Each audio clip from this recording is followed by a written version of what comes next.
I'm Dan Drake. This is Front Up on Visitor Network TV and Channel 99. With us today is my old friend Alfie Sanford, who is here once again to talk about sailing. Hi, Dan. How you doing? Welcome. Last time you were here, we talked about a couple of years ago, I guess now, we talked about your love of sailing and how you'd gotten into it and some of the boats you've had and so forth. Today we have something very specific to talk about. It's a book that you've written called Sailing Around Nantucket.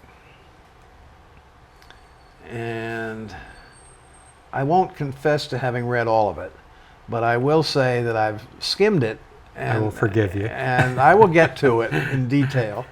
But let's talk a little bit first about how the book came to be. What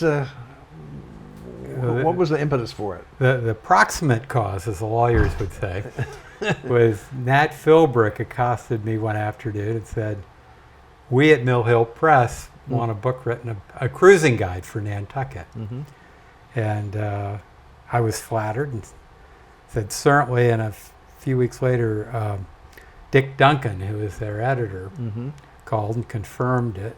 And how many years ago was this? This is 2015.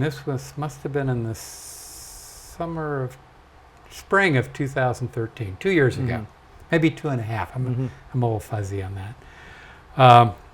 So that ended up with a lunch where Dan explained to me what they were looking for, and Dick Duncan.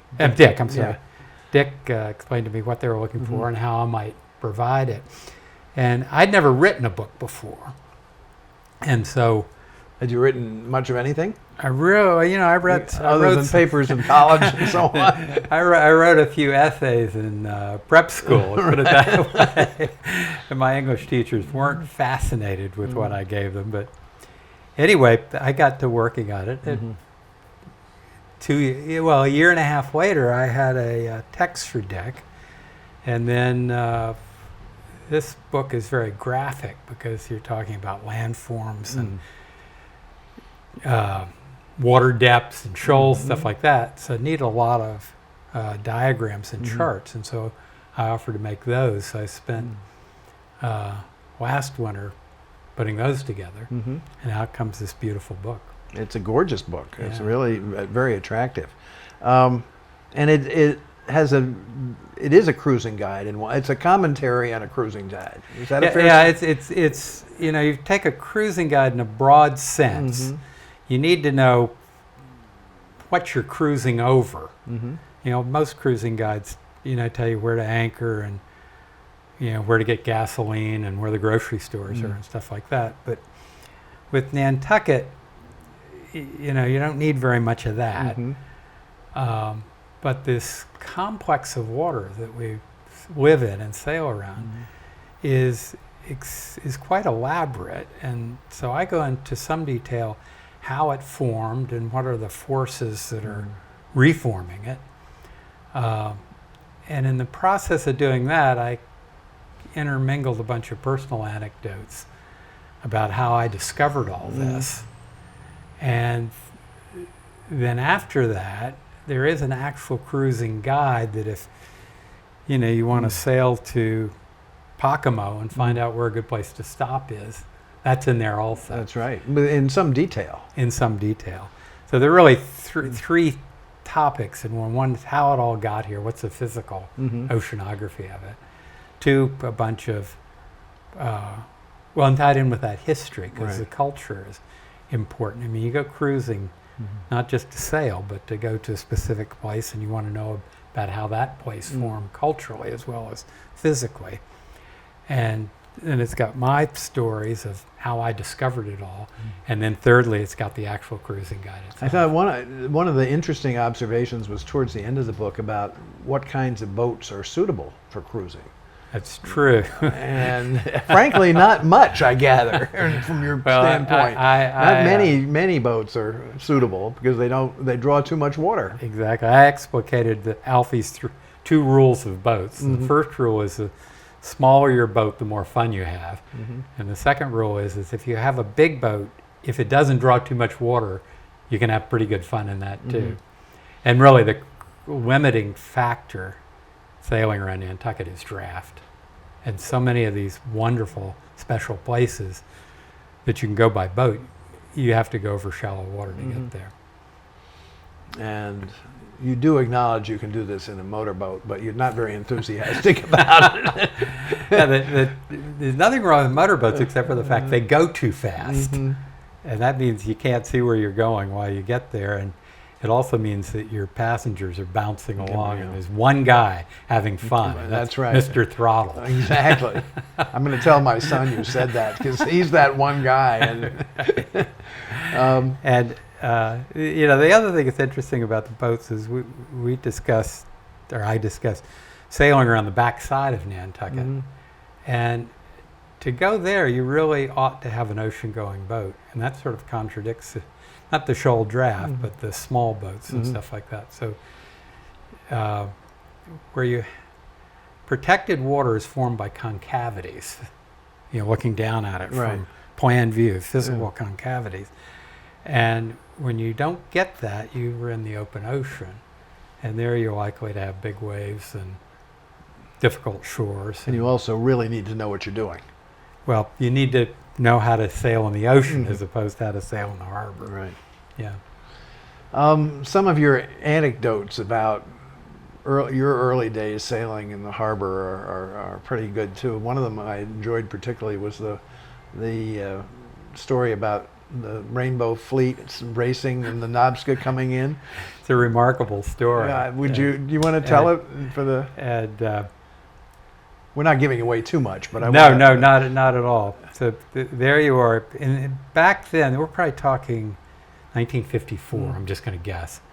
Back then, the Rainbow's fleet was restricted. It was a junior fleet, so the oldest you could be in race was 16. So it's all the kids. And we're out on a beautiful, dying northeast, clear summer day. And the race committee's given us a course. We usually sail in what's the mooring field now, of the more towards Monomoy. General anchorage. Yes. Well, none of those boats were there. We'd sail right there. That's right. And so we'd been down to what used to be the boatyard, and the next course was back off, Mark was off the jetties, round Brant Point, tide's coming in. So we all head as a flock around Brant Point, and right about then, the Nobska's coming in. The Nobska, 280-foot, single screw, steam-powered. Not terribly agile. Vessel, yeah. It draws 10, 12 feet, right. Constrained by draft. And so at that point, we were young and we were taught that sailboats had the right-of-way. So this fleet comes to the Nobska. The Nobska stops in the current at Brant Point. Some of the front runners and lucky ones get around their stern and go off to the jetties. Some of the wiser ones just hold up. Some of the more timid ones veer way off and go around the bow and head in towards the yacht club. But one fellow in the Lindy Hop, shaking his fist at the bridge, shouting "sail over power," runs clang right into the side of the Nobska.